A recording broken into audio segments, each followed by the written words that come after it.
जय हिंद दोस्तों, मैं निधिबेन चौहान। आज हम करेंगे क्लास 10th का 12.3 का क्वेश्चन नंबर 6। इसमें हमें दिया गया है, दी हुई आकृति में दिखाए हुए अनुसार टेबल पे एक 32 सेंटीमीटर त्रिज्या वाला वर्तुल के आकार का आवरण के बीच के भाग का एक समभुज त्रिकोण ABC छोड़कर, देखो ये ABC एक समभुज त्रिभुज है, मतलब कि समबाजू जिसकी सभी बाजुएं बराबर हैं। त्रिकोण ABC छोड़कर, त्रिकोण ABC छोड़कर बाकी के भाग में डिज़ाइन बनाया गया है। ये 3 डिज़ाइन है, ठीक है।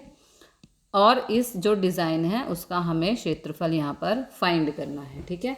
अब सबसे पहले हमें देखना है कि जो बाहरी आकृति है वो है वृत्त, ठीक है। ये पूरा का पूरा एक सर्कल है और सर्कल के अंदर समबाजू त्रिभुज बनाया गया है और ये 3 तरफ डिज़ाइन है जिनका हमें क्षेत्रफल यहाँ पर फाइंड करना है। तो सबसे पहले हम क्या करेंगे, देखो यहाँ हम केंद्र बना देंगे, ठीक है। अब इस केंद्र से हम ये तीनों यहाँ पे अलग अलग जो है शेप दे दी है और जो है हमारी 32 सेंटीमीटर, देखो ये हमें गिवन है एक 32 सेंटीमीटर त्रिज्या वाला, ठीक है, वर्तुलाकार। तो ये हमारी 32 सेंटीमीटर है यहाँ पे आर। अब जो ये एंगल है, यानी कि यहाँ पे जो एंगल बनेगा ये होगा 120 का। क्यों होगा 120 का, सबसे पहले हमें ये समझना है। देखो क्योंकि ये एक समबाजू त्रिभुज है, ठीक है, तो ये एंगल हो गया 60 का, ये भी एंगल हो गया 60 का और ये भी एंगल हो गया 60 का। अब हमने एक प्रमेय पढ़ी है यहाँ पर कि चाप से केंद्र पर बना हुआ कोण चाप के केंद्र से बने हुए कोण का दुगना होता है। ओके, वृत्त की कोई भी चाप हो उससे केंद्र पर बना हुआ कोण जो चाप पर कोण है उसका दुगना होता है, यानी कि ये 60 है तो ये हो जाएगा 120। ओके, जो केंद्र पर बना हुआ कोण है वो हो जाएगा 120, यानी कि 60 का डबल। ओके, अब हम आगे सम को सॉल्व करेंगे। अब O केंद्र है, O केंद्र है तो OB बराबर OC हो जाएगा, ठीक है। OB बराबर OC, क्योंकि त्रिज्या तो हमारी सेम ही रहेंगी, वो हो जाएगी 32, ठीक है। कोण BOC बराबर थीटा, तो थीटा यहाँ पे हो जाएगा 360/3। क्यों, देखिए यहाँ पर 1 2 3 हिस्से हैं, ठीक है, और ये हमारा समबाजू त्रिभुज है तो 360। देखो यहाँ से यदि हम पूरा चक्र घुमाएं तो पूरा एंगल तो 360 का होता है, लेकिन इसके हिस्से 3 है ना, इसलिए हम 3 से भाग कर देंगे तो ये हो जाएगा हमारा 3 से काट देंगे, 3 एकम 3, 3 दूनी 6 और 120।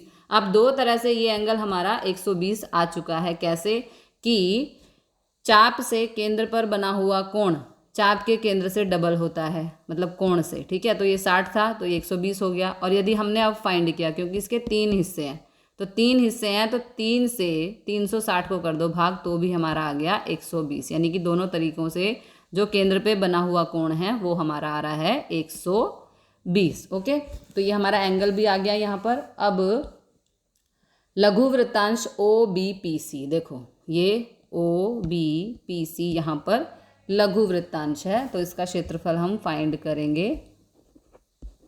लघु वृत्तांश OBPC का क्षेत्रफल, क्या फार्मूला होता है उसका,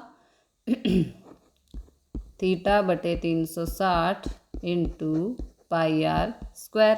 तो थीटा यहाँ पर आ गया है हमारा 120/360 और पाई हो जाएगा 22/7।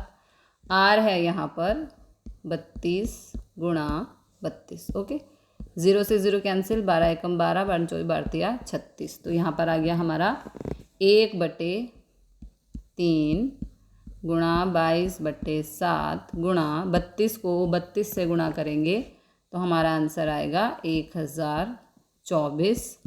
7 21, ऊपर आ गया 22 गुणा 1064। अब 22 को 1064 से गुणा करेंगे तो हमारा आंसर आएगा 22,528/21, ठीक है। ये हमारा आ गया लघु वृत्तांश OBPC का क्षेत्रफल। अब हम यहाँ पर निकालेंगे OBC का क्षेत्रफल। ठीक है, उसके लिए हम चलते हैं अगले पेज पर। OBC का क्षेत्रफल, तो ये हो जाएगा आपका त्रिभुज OBC का क्षेत्रफल, जिसमें R बराबर है 32। और यहाँ पे देखिए, अब जब हम इस तरह जब एंगल 120 का दिया हो ना, तो हमें क्या करना पड़ेगा, यहाँ पर हमें सबसे पहले यहाँ पे θ/2 कर लेना होगा। θ/2 यानी कि 120/2, तो ये हो जाएगा 60 डिग्री। ठीक है, कभी भी यहाँ पे एंगल 120 का हो तो आपको इस विधि से ही सम को सॉल्व करना है। और थीटा, हाँ, तो अब यहाँ पे हम लेंगे sin θ/2, जो हो जाएगा sin 60, क्योंकि यहाँ पे 60 आया है। और उसके बाद cos θ/2 बराबर हो जाएगा cos 60। तो cos 60 बराबर कितना होता है 1/2, और sin 60 बराबर होता है √3/2। ठीक है, ये इनकी वैल्यूज़ हैं। sin 60 की वैल्यू है √3/2 और cos 60 की वैल्यू है 1/2। ये आपको कब करना है, जब यहाँ पे 120 का एंगल दिया हो। इस चैप्टर में हमें इसी तरह ध्यान देना है, जब भी यहाँ पे 120 का एंगल है तो आपको θ/2 करके निकाल लेना है, 60 आ जाएगा। sin θ/2, तो यहाँ पे sin 60 आया है, इसलिए sin 60, तो sin 60 की वैल्यू होती है √3/2। और cos θ/2 भी हमें फाइंड करना पड़ेगा, तो cos 60 की वैल्यू हो जाएगी 1/2। ठीक है, अब यहाँ पे हम लगाएंगे त्रिभुज OBC का क्षेत्रफल हो जाएगा sin θ/2 cos θ/2 r²। तो sin θ/2 हमारी क्या वैल्यू आई है √3/2, और cos θ/2 की वैल्यू है 1/2 गुणा 32 गुणा 32। अब इसे काट देंगे, देखो यहाँ से कट रहा है, 2 एकम, ये आ गया 16, यहाँ से भी कट जाएगा 2 एकम, और ये हो जाएगा 16। ठीक है, तो हमारे पास आया √3 गुणा 16 गुणा 16। ठीक है, अब 16 को 16 से गुणा करेंगे तो आंसर आएगा 256√3। ठीक है, 16 का वर्ग 256 और ये √3 हमारा यहाँ पर आ गया। तो ये हो गया त्रिभुज OBC का क्षेत्रफल। अब हमें जो एक्चुअली है वो फाइंड क्या करना है, जो हमें ये एरिया दिया है, इसको क्या बोलेंगे, यहाँ पर हम इसको बोलेंगे BPC। तो BPC यहाँ पर क्या है हमारा, BPC है हमारा लघु वृत्तखंड। ठीक है, BPC हमारा है लघु वृत्तखंड। तो लघु वृत्तखंड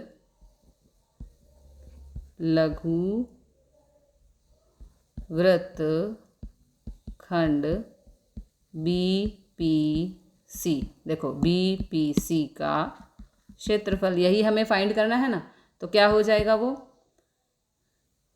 OPBC का क्षेत्रफल, यानी कि इस पूरे में से OBPC का क्षेत्रफल माइनस कर देंगे इसमें त्रिभुज OBC का क्षेत्रफल, तो हमारा BPC निकल कर आएगा। ओके, त्रिभुज OBC का क्षेत्रफल। ठीक है, तो इसका क्या था OPBC का 22,528/21 माइनस त्रिभुज का क्षेत्रफल है 256√3।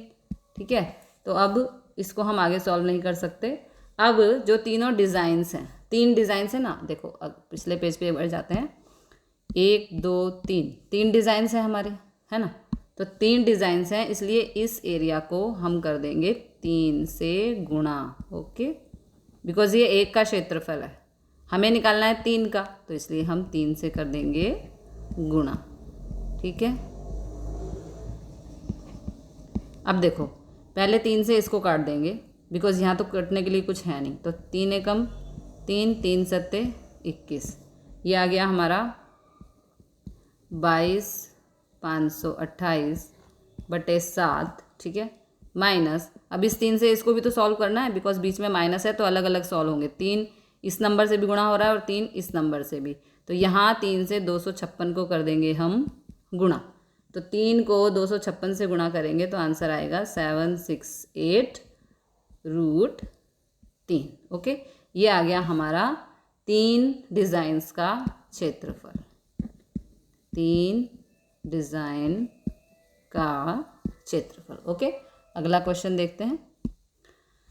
अगले क्वेश्चन में हमें एक आकृति दी गई है, उसमें 14 सेंटीमीटर बाजू वाला चौरस है। देखो, ये जो ABCD एक चौरस है। प्रत्येक वर्तुल बाकी के 3 वर्तुलों में 2 वर्तुल को बाहर से स्पर्श करता है। देखो, ये एक वर्तुल इसको भी स्पर्श कर रहा है और इसको भी स्पर्श कर रहा है, ठीक है।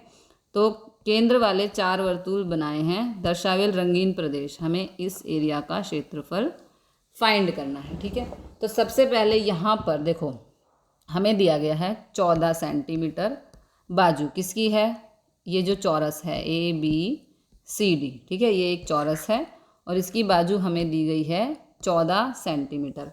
तो आप देखो, यहाँ यदि हम AB को आधा कर दें, ये पूरी है 14, ठीक है, लेकिन यदि हम 14 का आधा कर दें तो ये 7, ये 7, इसी तरह से ये 7, ये 7, ठीक है।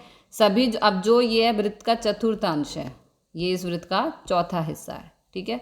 तो चौथा हिस्सा हो जाएगा तो इसकी त्रिज्या हो जाएगी 7, लेकिन जो AB, BC और DC और AD है ये सभी हैं 14।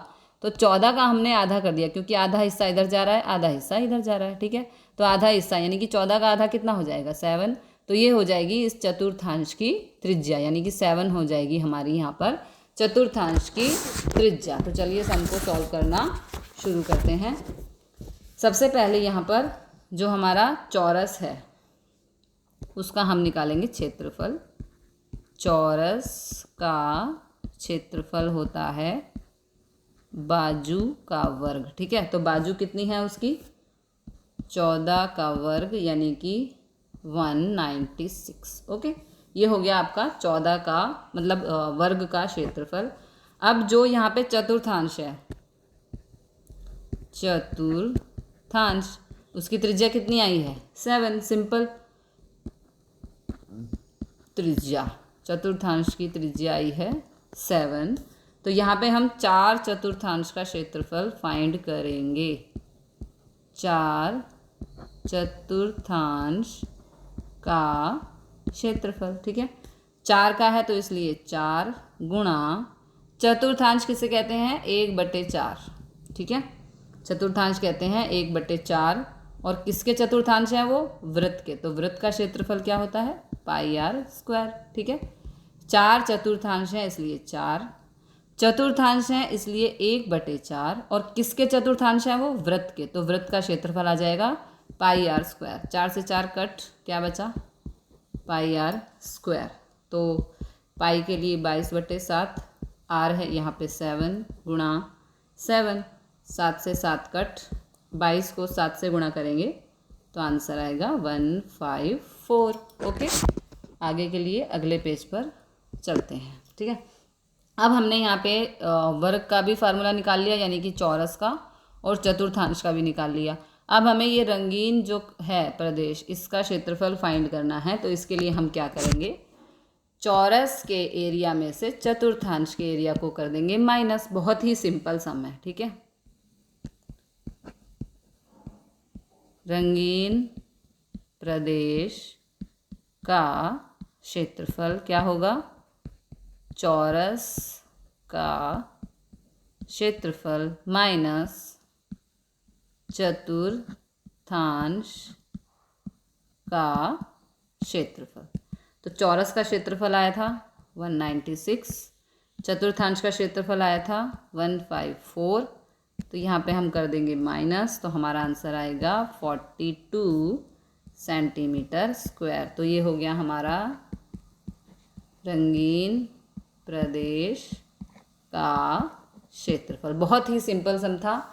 पहले हमने जो चौरस है उसका क्षेत्रफल निकाल लिया, फिर चारों चतुर्थांश का क्षेत्रफल निकाल के चौरस के क्षेत्रफल में से चतुर्थांश के क्षेत्रफल को कर दिया माइनस, तो आंसर आया 42, यानी कि जो ये हमारा रंगीन प्रदेश है इसका एरिया है 42 सेंटीमीटर स्क्वायर। तो मिलते हैं अगले क्वेश्चन के साथ अगली वीडियो में। जय हिंद, जय भारत।